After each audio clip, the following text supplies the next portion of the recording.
feel myself echoing. It's weird. You are. This TV He's fixing it. He's fixing it. Sorry, I just had my thing. You're good. You're good. Yeah, man. Okay. Yeah, like you said, it's something we hadn't been here.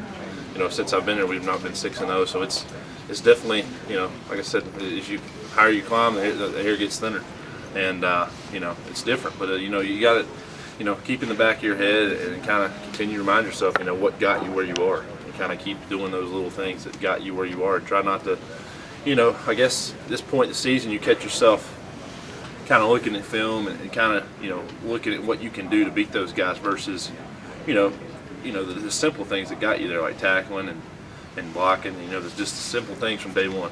Are you surprised that you guys are where you are right now? Not at all. Not at all. It's not. I don't know what you call it. It's not a surprising feeling. It's more of a. I guess it's more surprising the way everybody else is surprised.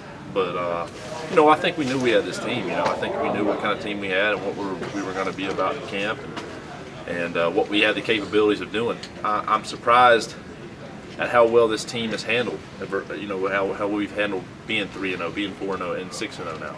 So it's just I think that just seeing the way we've handled it so far, it's one of those things where I feel like we can just continue to do what we've been doing.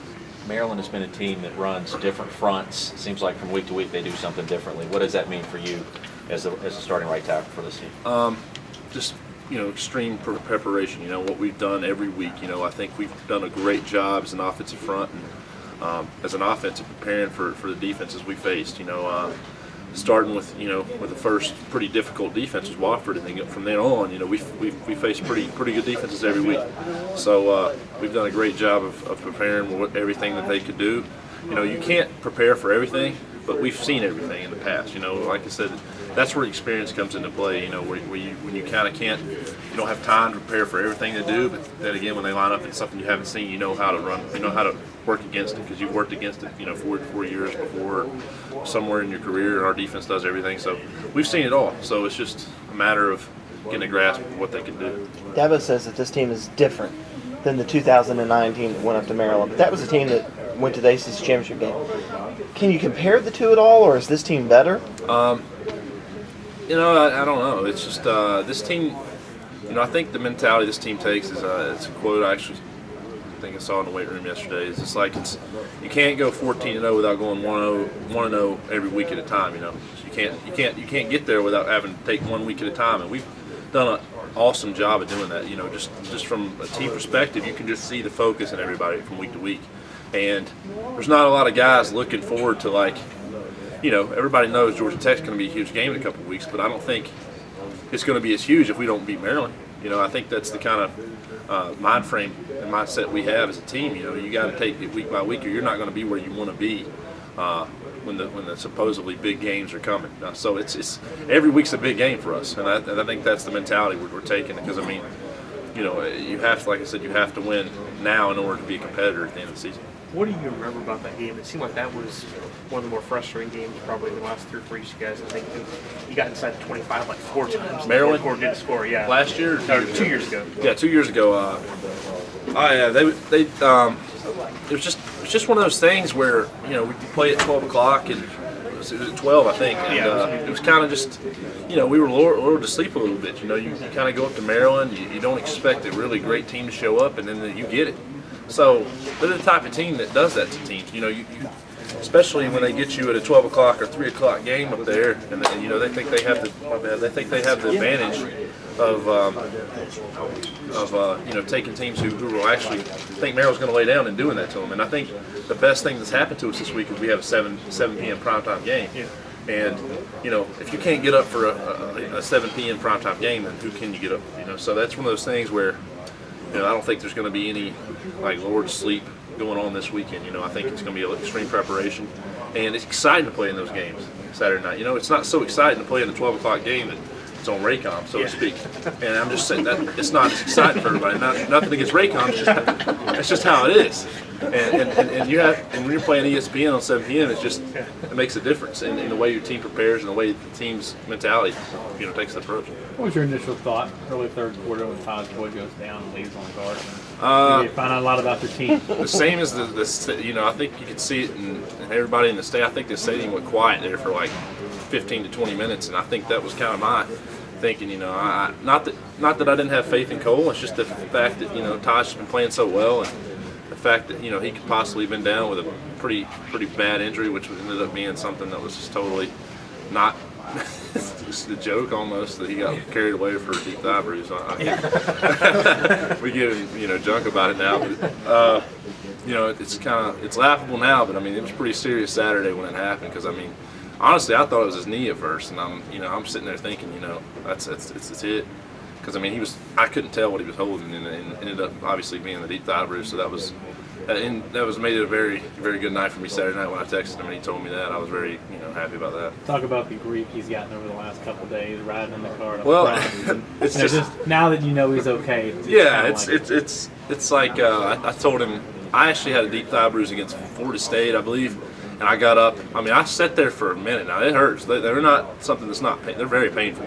But I got up and played the rest of the. I think it was like 10 plays left in the game, and I finished the game out. But it hurt. But I was only Taj boy would get carried off in a stretcher for a bruise, that's for sure. But I thought the offensive line was playing well up until that point, but it looked like you guys turned it up a notch. Yeah. Especially in the running game once that happened. I think that, I kind of from a leadership standpoint went to the guys on the line and went to Cole and went to Andre Ellington and said, listen, man, we hadn't really, the running game hadn't been where it should be right now in this part of the game. And my whole mentality was, I kind of went to those guys and said, "Come on, man, we got to get this running game going. Cole's a rookie. He shouldn't have to put this on his back. It shouldn't be, he shouldn't have to step up and make, just a crazy amount of throws and have to be awesome right now. We should be able to run the ball. We're a veteran offensive line. We got to be able to run the ball. Let's put this game away." And obviously we did that. With 4th and 1 call, Andre was able to score there, so that was a big boost for us. But I think it was huge that was a kind of a statement in the game. I think that even though it was something minor to Taj, when he went down, I think it was really good for the offensive line to be able to put something on their backs. I mean, we do that all the time. It seems like it happens every game, but when it can happen in a game like that, and it really depends on how we play and how we have to finish the game, it says a lot about us. And I think that, it's character and all that stuff comes into play there when you have to win the game just with the offensive line.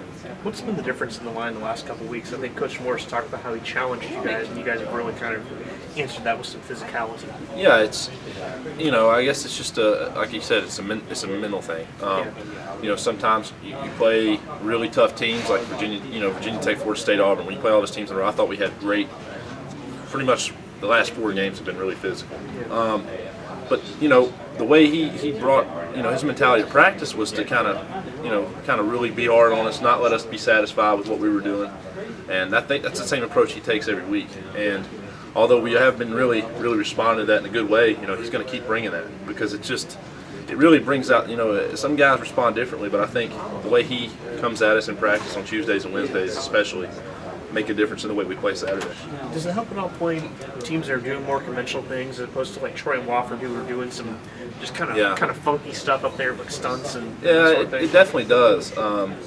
It also, it makes it a lot easier on us that we have the receivers that it's very hard for teams to play man against. So once a lot of teams aren't able to do a lot of stuff against us. I mean, if a team it blitzes a lot on us, we're going to beat them deep, and that's just how it happens, because we have the talent on the edge. So it really is an awesome thing to be able to know that we go into the games, the teams aren't going to be able to do as much stuff as they do against other teams. But I think Virginia Tech didn't do as much as we'd seen on film, and I don't think Maryland will either. But I think up front they're really good up front. They have some good D tackles, some good D ends, and it's going to be a challenge for us. So I think if we don't prepare the same way. As Coach Sweeney says, we can be beat by anybody if we don't prepare, and we can beat anybody. So it's just one of those things. So I mean, you just got to prepare like we do every week. What is it about Maryland? They've really been a spoiler for you guys. Yeah. Numerous occasions. Like I said, I think it's just because of in the past, Maryland. Not to say they were, we took them lightly, but I guess when you fly to Maryland on Friday and you go up there and you have to play a 12 o'clock game, you're almost mentally still asleep. It's what it's been in the past, and you look up in the first half or second half, and you're like, man, these guys are really putting it on us, and that's the type of team they are. the type of team they are is to lure you to sleep and make you think that they're not as good as they really are, and then you get in a game with them and they're playing you touchdown for touchdown, and it's it's a shootout. So that's what we want to try and avoid this week. Kind of show up the first quarter and kind of just beat Clemson and do what we do and what we've been doing all season. And that's just kind of get after them fast and do what we have to do.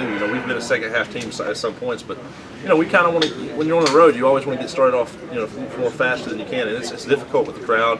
But I think if we can do that this week, we'll be really successful. You kind of just touched on that. You've been touching on this whole time that road games just really don't seem to be a problem for you guys this year. You guys have that mentality when you're going, especially if Blacksburg was an obvious example of this. It's road games aren't like they used to be. I feel like it's a different mentality.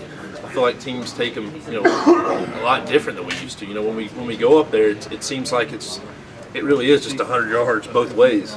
100 yards and then 53, like it should be. It's not, the crowd has no effect on us. And I think this team has done a good job of seeing the crowd as only noise, and seeing all those external factors is something that doesn't affect us.